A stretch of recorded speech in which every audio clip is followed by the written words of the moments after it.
Warning, the following presentation is for educational purposes, which contains graphic descriptions of crimes and is intended for mature audiences only. Viewer discretion is advised. Edward Theodore Gein, famously known as Ed Gein, the man who inspired Psycho, the Texas Chainsaw Massacre, Buffalo Bill in Silence of the Lambs, Norman Bates in the Bates Motel, and many more, was born August 27, 1906, in La Crosse, Wisconsin. His mother, Agatha Wilhelmine Gein, was an extremely religious woman. His father, George Philip Gein, was an alcoholic. Ed had an older brother named Henry George Gein.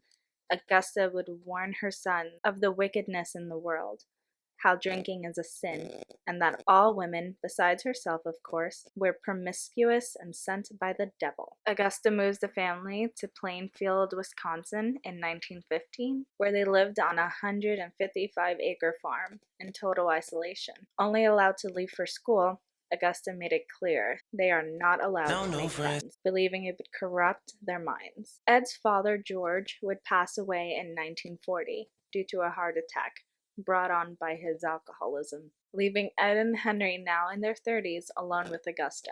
Henry had a romantic relationship that was getting pretty serious. He planned to move in with his girlfriend, but Augusta disapproved. Tensions would arise, and Henry worried about Ed's unhealthy attachment to their mother. Henry would tell Ed she was crazy and it would be in his best interest if he created some distance from her. This shocked and enraged Ed. He loved his mom and would never leave her. May 16th, 1944, a fire broke out on the farm. When the fire department arrived, Ed frantically reported his brother missing. Once the fire subsided, they began the search party. Henry's body was found laying face down with a contusion on the back of his head, which was never investigated, by the way. His cause of death was written as smoke inhalation, and no autopsy was administered. Shortly after, Augusta suffered a paralyzing stroke. Ed never left her side. He was committed to caring for her. It would be about a year later, on December 29th, 1945, Augusta had a second stroke that took her life. Ed was now devastated, alone, and slowly losing his mind.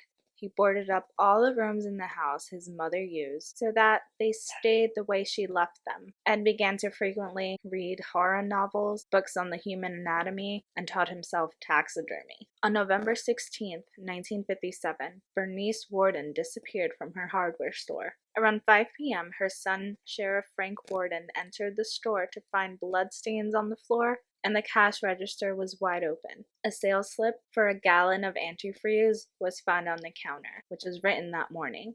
The purchaser was Ed Gein. Ed was picked up at the grocery store and taken into custody. The department searched the farm, and what they would discover is now known as the most horrific crime scene in American history. A Washoe County deputy discovered the body of a decapitated Bernice Warden in a shed hung upside down with her organs removed. Inside the house, police found whole human bodies in fragments, a waste basket made of human skin covering several seats, skulls on his bedpost, female skulls, some with the tops sewn off for them to be used as bowls, a corset made from a female torso, skinned from shoulder to waist, leggings made from human leg skin, masks made from the skin of female heads. Mary Hogan, who went missing December 8, 1954. Her face was cut off, made into a mask, and put in a paper bag. Mary Hogan's skull was found in a box. Bernice Warden's entire head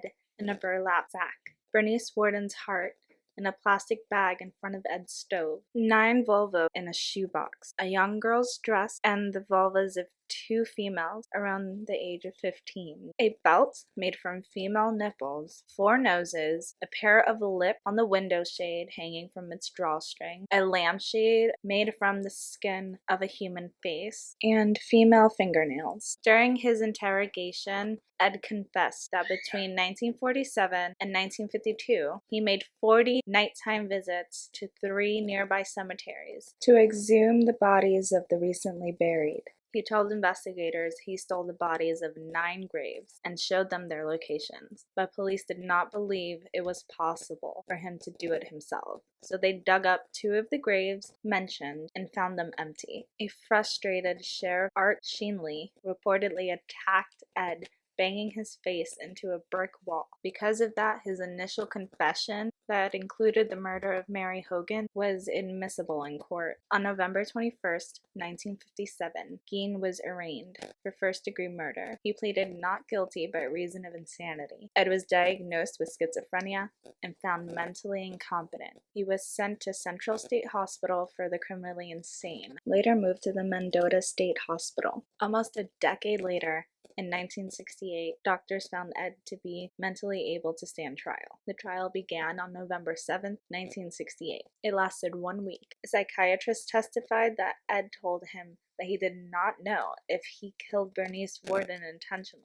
He told him he was checking out a gun in the hardware store. After trying to load a bullet in the rifle, it went off, shooting Bernice in the back of the head, killing her. He denied aiming the gun at her and said he didn't remember anything else that happened. Ed's trial was held without a jury. Judge Robert A. Gallimar found him guilty. But a week later, on November 14th, a second trial was held to determine his mindset. After more testimonies by medical professionals from both the prosecution and the defense, Gallimar ruled Ed not guilty by reason of insanity. Ed was taken back to Central State Hospital for the criminally insane and would spend the rest of his life there. Ed Gein died July 26, 1984, from lung cancer at the age of 77.